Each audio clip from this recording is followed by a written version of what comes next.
और आइए अगले क्रम में हम लोगों के मध्य बहुत ही श्रेष्ठ रचनाकार आशुतोष तिवारी आशु जी समुपस्थित हैं।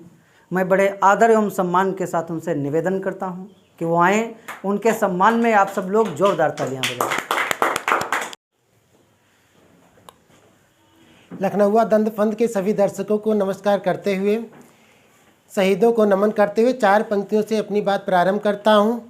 चमन सुर भित रहे हरदम, यहाँ मुस्कान जिंदा है। चमन सुर भित रहे हरदम, यहाँ मुस्कान जिंदा है। जहाँ भर में तिरंगे की हमारे शान जिंदा है। नमन सत सत हमारा है वतन के वीर बेटों को। नमन सत सत हमारा है वतन के वीर बेटों को। शहादत से सदा जिनकी ये हिंदुस्तान जिंदा है। शहादत से सदा जिनकी ये हिंदुस्तान जिंदा है। और मैं हास्य का कवि हूँ, हास्य की कविताएं पढ़ता हूँ। 4 पंक्तियों के माध्यम से मैं अपनी समस्या बताता हूँ, क्या स्थिति मेरी है। सुबह उठते ही झाड़ू घर में हरदम मैं लगाता हूँ। सुबह उठते ही झाड़ू घर में हरदम मैं लगाता हूँ। लगाकर सुबह उठते ही झाड़ू घर में हरदम मैं लगाता हूँ। धुला करके सभी बर्तन सदा भोजन पकाता हूँ। बना करके बड़ा सा मुँह कभी मुझको नहीं मारे। बना करके बड़ा सा मुँह कभी मुझको नहीं मारे। इसी डर में सदा ही पाँव पत्नी के दबाता हूँ। इसी डर में सदा ही पाँव पत्नी के दबाता हूँ। और 4 पंक्तियाँ कविताओं के साथ साथ तालियां भी होनी चाहिए। 4 पंक्ति मैं पढ़ता हूं, जो खामोश श्रोता रहते हैं उनके लिए मैं 4 पंक्तियां निवेदित करता हूं, आप लोग आनंद लीजिए। कि कवियों के संग संग काव्य रस में जो डूब कविता की सरिता में गोता ना लगाएगा। मजेदार कविता के मजे को जो छोड़ बंधु एक दूसरे से यहाँ जो भी बतियाएगा। हास परिहास वाली कविता हमारी सुन, पीठ जो हथेली नहीं हौसला बढ़ाएगा। पीठ जो हथेली नहीं हौसला बढ़ाएगा। मंच वाले कवि उन्हें देंगे फिर श्राप, वह अगले जन्म में वो ताली ही बजाएगा। अगले जन्म में वो ताली ही बजाएगा। बहुत बहुत धन्यवाद प्रिय मित्र। और 4 पंक्तियाँ मैं दूर की बात ना करते हुए मैं अपने आसपास की बात करता हूँ, अपने घर की बात करता हूँ, आप लोग आनंद लीजिए। कि मुस्कुरा के एक दिन मेरी घर वाली बोली, प्राणनाथ आप किसी पार्क में घुमाइए। रोज रोज भोजन पकाने से मैं उब गई। मूवी दिखला के कहीं मूवी दिखला के कहीं भोजन कराइए। मैंने कहा प्रिय अभी वेतन मिलाए नहीं, कुछ दिन और ये है जिद टाल जाइए। तब मेरी बीवी मुँह अपना फुला के बोली, मेरे है बुखार खाना खुद ही पकाइए। मेरे है बुखार खाना खुद ही पकाइए। और क्या होता है, ऐसे में कोई कवि मित्र घर आ जाए तब क्या स्थितियां होती हैं घर में।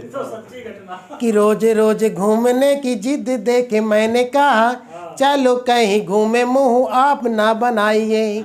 नई नई मूवी PVR में लगी है आज, चलो कहीं देखे मूड अपना बनाइए। तभी एक कवि मित्र घर में पधारे और बोले, नया क्या लिखा है मुझको सुनाइए।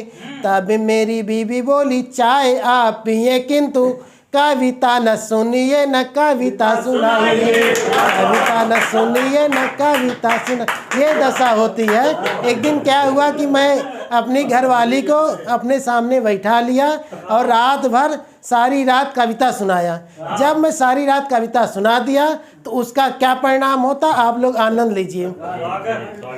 कि सांड जैसा यहाँ वहाँ सांड जैसा यहाँ वहाँ घूमता था, किंतु मित्र उम्र भर वाली मेरी नायिका चली गई। कुहू कुहू वाली तेरे मुझको सुनाने वाली सुंदर सुरीली मेरी गायिका चली गई। और जिसके बिना मैं अब अस्त व्यस्त हो गया हूँ, जीवन की मेरी वो सहायिका चली गई। जीवन की मेरी वो सहायिका चली गई। एक दिन रात भर कविता सुनाया तब मेरी प्यारी घर वाली माई का चली गई, मेरी प्यारी घर वाली माई का चली गई। और क्या दशा होती है। ज़्यादा कविताएं सुनने पे एक और समस्या होती है, जब मैं कुंवारा था, जब मेरी शादी नहीं हुई थी, तब क्या स्थितियाँ थी, सुनिए। कि सबको सुना के नीते अंट संट कविताएं, मंच कवि सम्मेलनों के जब लूटने लगे, सुघड़ सलोनी और ऊंचे खानदान वाली दादाजी भी पढ़ी लिखी बहू ढूंढने लगे। मामा नाना ठीक ठाक रिश्ते ले आए, किंतु कवि के ही नाम पर सब टूटने लगे। और कविता सुनाने पर भागे देखवार तब मुझको तो लेके लठ दादा कूटने लगे, मुझको तो लेके लठ दादा कूटने लगे। ये स्थितियाँ होती हैं। और एक मैं जब पहले क्या होता था, प्यार मोहब्बत जब किया जाता था, तब फ़ोन और व्हाट्सएप का ज़माना नहीं था, मैसेंजर ये सब नहीं होता था, तब चिट्ठियों का ज़माना होता था। तब एक छंद में पढ़ता हूँ, आप लोग आनंद लीजिए। सुंदर सलोनी छवि दिल में बसी जो मेरे, भूख प्यास से मैं बेटे अपना घटा लिया।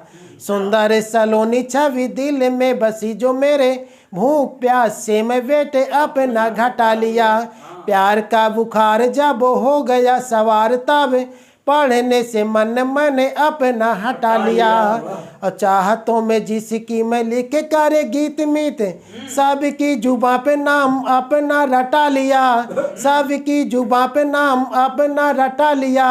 आमवा करौंदा उसे जिससे मैं भेजवाया, उसने ही मेरी महबूबा को पटा लिया। आमवा करौंदा उसे जिससे मैं भेजवाया, उसने ही मेरी महबूबा को पटा लिया। एक मैं प्रेमी प्रेमिका की बात मैं करता हूँ, प्रेमी प्रेमिका की बात करता हूँ। एक बार कुछ समय पहले कोरोना का समय था, तब प्रेमियों की क्या दशा होती है, आप लोग देखिए। कि पास मेरे आके मीत तुम में मुस्काओगी, तो हाथ कोई मूल्यवान सोना लग जाएगा। रूप ये अनूप तेरा दिल में बसा जो कोई, स्वप्न कोई पास में सलोना लग जाएगा। मैंने कहा प्रिय आओ कर लूँ तुझे मैं प्यार, नहीं तुझे कोई जादू टोना लग जाएगा। महबूबा बोली तब दूर रहो जानू, अब नहीं रोग मुझको कोरोना लग जाएगा। महबूबा बोली तब दूर रहो जानू, अब नहीं रोग मुझको कोरोना लग जाएगा। बहुत बहुत धन्यवाद। लखनऊ दंत फन के सभी दर्शकों को बहुत बहुत आभार, बहुत बहुत धन्यवाद।